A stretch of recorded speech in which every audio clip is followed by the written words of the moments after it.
Have you ever quit something and then learned you were so close to winning? Perhaps you stopped learning a new skill right before everything clicked. Or maybe you left a business just a few months before it would have grown big. Think about it. Have you ever walked away from a dream when success was much closer than you thought? If you have felt the deep pain of quitting too soon, if you have ever wondered, what if I had just tried one more time? Then this story will forever change how you see things. It is about a man who dug for water. He dug for weeks, found nothing, and then he gave up. He did not know that he stopped just 4 inches from the biggest spring of water in the whole area. This is his story. It might also be your story. Please stay with me until the very end. In a small farming village, where no rain had fallen for 3 long years, lived a man called Ethan. He was 35 years old, a hard worker with rough hands and a tired heart. Ethan's farm was slowly dying. The crops turned brown and dry under the hot sun. His animals grew thin. His 2 little children would ask him every day, __quote _1 __. And each day, Ethan had no answer for them. The village had only one well, used by 50 families, but this well was almost dry. People waited for hours just to fill 1 bucket. Fights broke out. Neighbors who had been friends for many years now guarded their water with anger. Ethan could not stand to see his children's thirsty faces anymore. He made a big choice that would change everything. "I will dig my own well," he told his wife one night. His wife, Maria, looked at him with worry.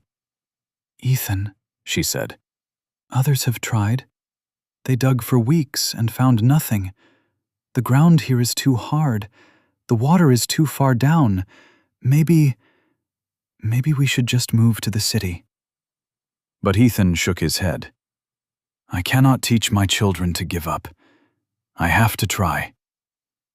The next morning, before the sun came up, Ethan started to dig. He picked a spot near his land's edge, where the earth seemed a little softer. He pushed his shovel into the ground and heard a sound that would become the rhythm of his life for the next 10 weeks. The sound of metal scraping against hard dirt. Dig, lift, throw, repeat. His neighbors watched from their windows. Some whispered behind his back. Ethan was too proud to ask the village elders about the history of that land. "6, they said. "7, But Ethan did not hear them. He just kept digging. 1 foot deep, then 2 feet, then 3 feet. Still no water. His hands got blisters. The blisters broke open and bled. His back hurt so much that some mornings he could barely stand up, but every time he thought about stopping, he remembered his daughter's soft voice asking, "Papa, will there be water today?" And so he kept digging. Each day he tied a knot in a rope at the ground level to show how much he had dug. 1 knot, then 2 knots, then 5 knots, then 10 knots. Each knot meant 1 foot deeper into the earth. Weeks turned into months. Ethan's hole grew deeper and deeper. 10 feet, then 15 feet, then 20 feet. The walls of earth around him became taller than his head. Climbing in and out now needed the rope, which had 22 knots on it. But still, no water. Not even wet soil. Just dry, mocking earth. The other villagers began to talk more openly now. "9, they said.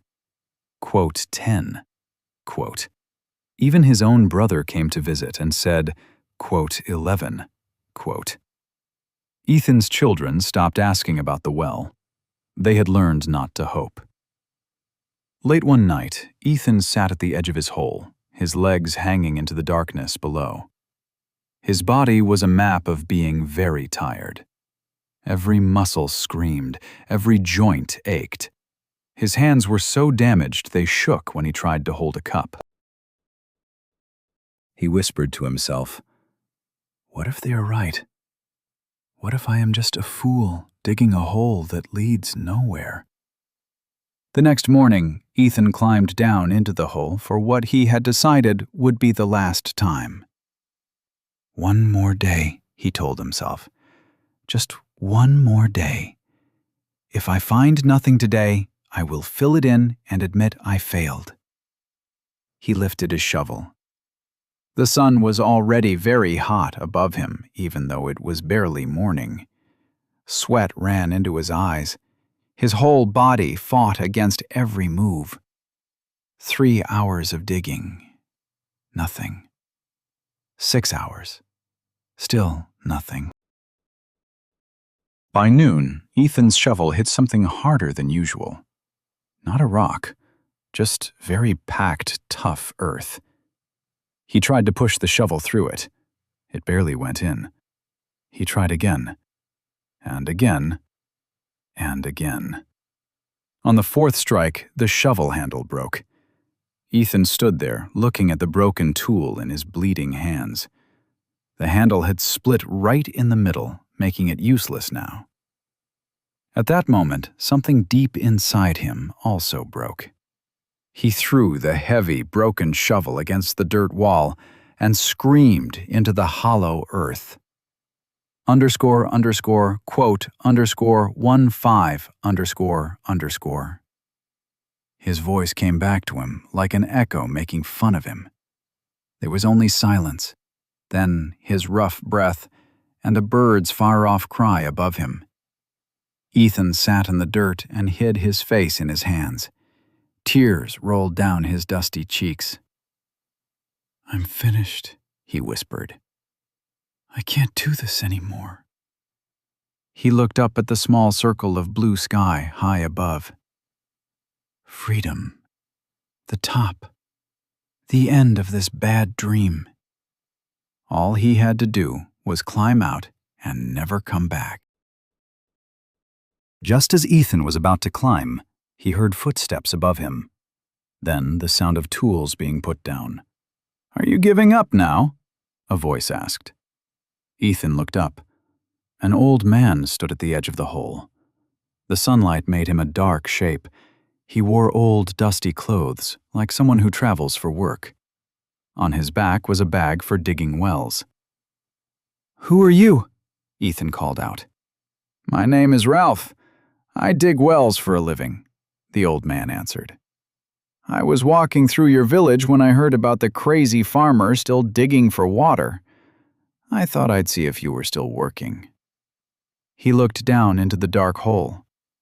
"Looks like I got here just in time." Ralph did not climb down. Instead, he sat at the very edge of the hole, his legs hanging over the side. He looked down at the tired man below. "Young man," he called, "show me the dirt at the end of your broken shovel." Ethan put a lump of dirt into a bucket. He pulled it up. Ralph took the bucket. He rubbed the soil between his fingers. He looked at it closely in the sunlight. He brought it to his nose, smelled it, and even touched it to his tongue. After a long time, he looked down at Ethan. "What's your name, son?" Ralph asked. "Ethan," he said, his voice rough from shouting. "Well, Ethan, my name is Ralph. I have dug 47 wells in my life, and I know this soil." He held up the dirt for Ethan to see. "You are hitting blue clay, son. It is the hardest, deepest layer in this valley. It is like a crust that holds the water down." Ethan looked up at him. He was too tired to feel any hope. "Most people quit here because the ground feels like iron," Ralph went on. "They swing harder and harder, trying to break through with force, and they just get totally tired." He let some of the clay fall through his fingers. "But look closely at this clay, Ethan. Think about how it feels. It's not like the dry dust you've been digging through, is it?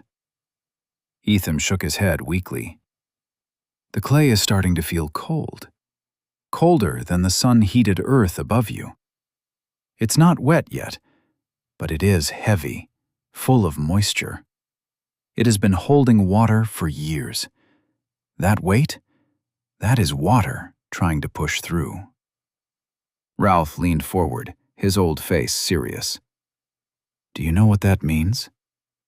Ethan shook his head again. It means you are not miles away from water, Ethan. You are inches away from the aquifer, the river of sand under the clay. Maybe 4 inches. Maybe 6.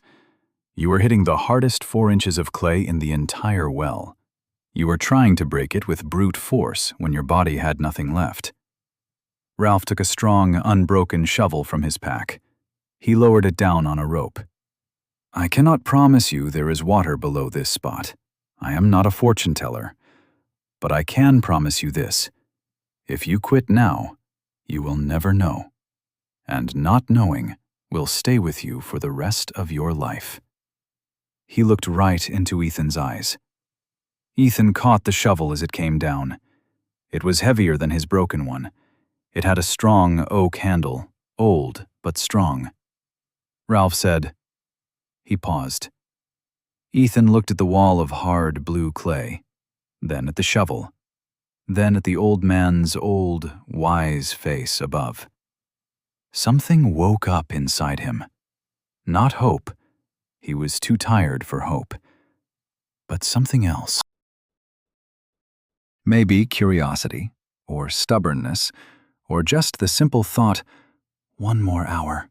I can do 1 more hour. He put the shovel against the hard clay. This time he did not scream or swing wildly as he had been doing all day, tired and without hope, hitting the earth with all his might. This time he did not fight the clay. He worked with it, just as Ralph had told him.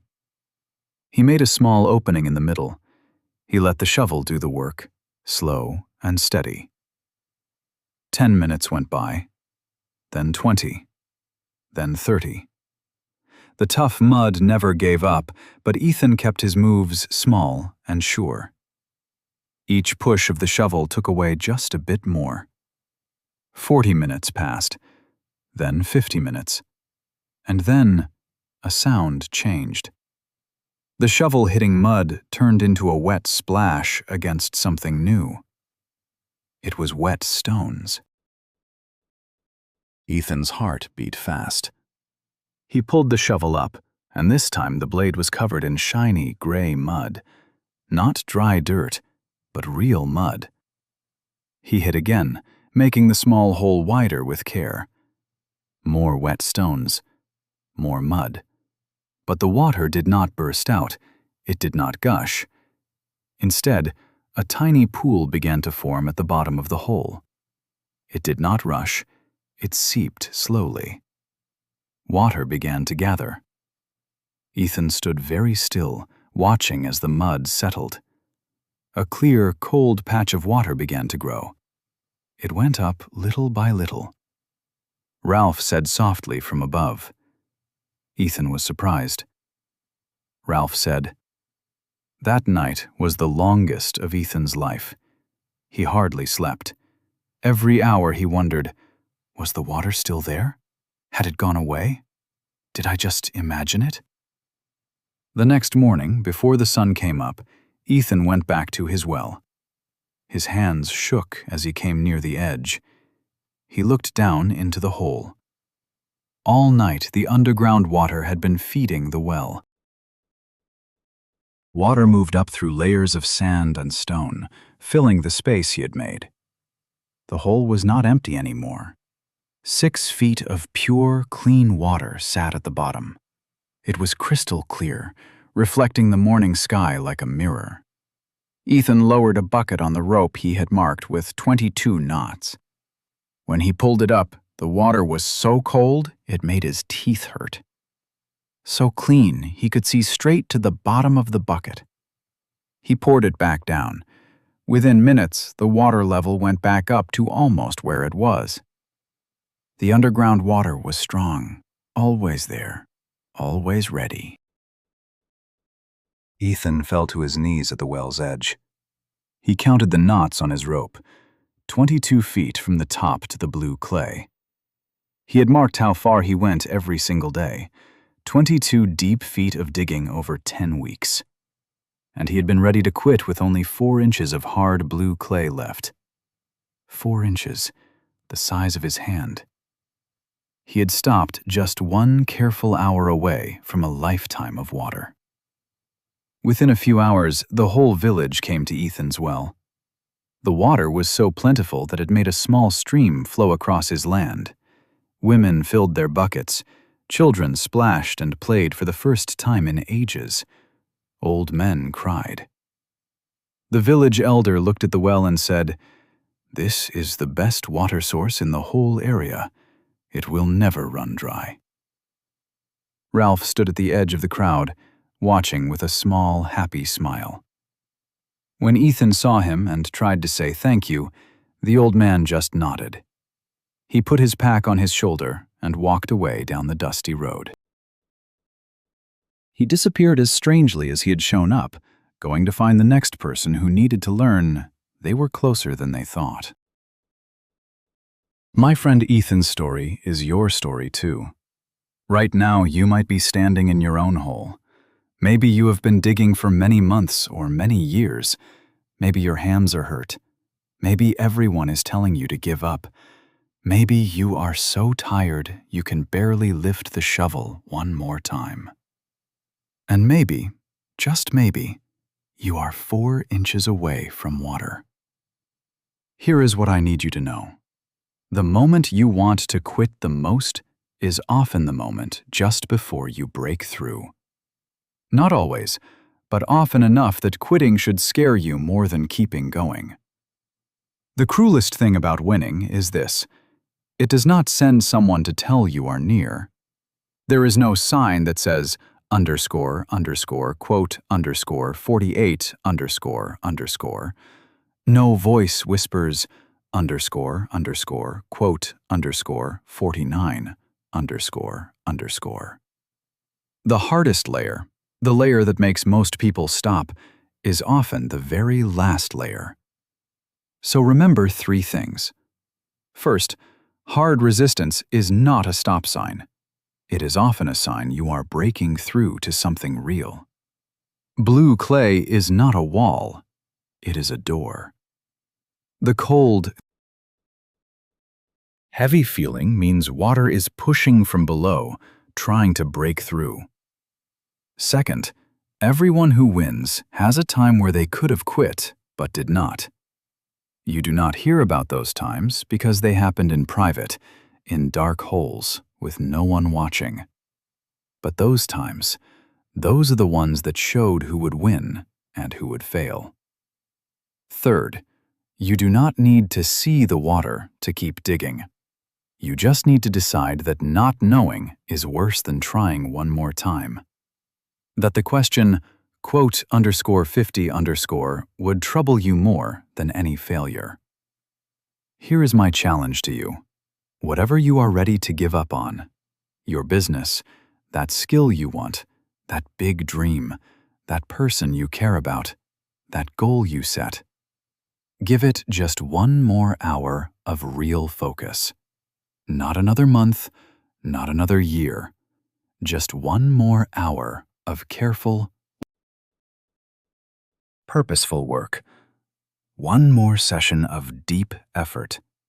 1 more honest talk with someone. 1 more day where you show up wanting to make it work. 1 more try using a different plan. Just 1 more hour. But this is important. Don't push super hard like Ethan did when he was totally tired out. Change how you are doing it. Work with your problem, not against it. Be exact. Be on purpose. Be clever. Because here is a truth that will bother you forever if you stop now. You will never know how very close you were. And that feeling of not knowing, that what if, It feels much heavier than any time you failed. You are not failing. You are just digging through hard, blue clay. You are not lost. You are just breaking past the toughest part. You are not strange for keeping on when everyone else stopped. You are exactly where every person who succeeded has been, right before they made it big. Success and failure are often separated by just 4 inches, by one more conversation, by one more try, by one more hour of not giving up, by one more different way of doing things. The real question is not, am I good enough or am I lucky enough? The real question is, am I willing to dig one more careful hour with a smarter plan? If this story reminded you why you began, if it gave you strength for just one more hour, please share it. Send it to someone else who feels stuck in their own hole, ready to get out. Tell them, one more hour. The water might be closer than they think. Leave a comment. Tell me, what are you giving one more hour to? What dream are you not giving up on? Let's help each other, because we are all digging, and we are all closer than we think. Until next time, remember, don't count how deep you have dug. Count how close you might be. Keep digging.